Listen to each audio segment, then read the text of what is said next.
সালাতে দোয়া কবুল হয়। সালাতে দোয়া কবুলের 3 জায়গা। একটা হচ্ছে তাকবীরে তাহরিমার পরে আমরা সানা পড়ি না, আমরা তো একটা পড়ি।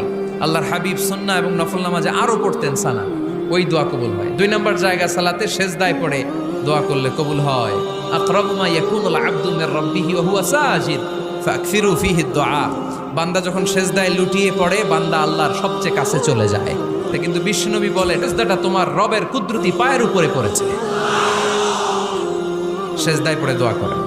সালাম ফিরানোর আগে বিশ্বনবী দোয়া করতেন, লা ইউসাল্লিমান্না আহাদুকুম হাত্তা ইয়াতাআওয়াযা মিন আরবা'a। আল্লাহর হাবিব বললেন, 4 জিনিস থেকে পানাহ না আছে আমার কোন উম্মত যেন সালাম না ফিরায়। তারা যেন পড়ে, আল্লাহুম্মা ইন্নী আউযু বিকা মিন আযাবিল কবর, আউযু বিকা মিন আযাবি জাহান্নাম, আউযু বিকা মিন ফিতনাতিল মাহইয়া ওয়াল মামাত, আউযু বিকা মিন ফিতনাতিল মাসিহিদ দাজ্জাল। আল্লাহ কবরের আযাব থেকে বাঁচাও, আল্লাহ জাহান্নামের আগুন থেকে বাঁচাও, আল্লাহ জীবন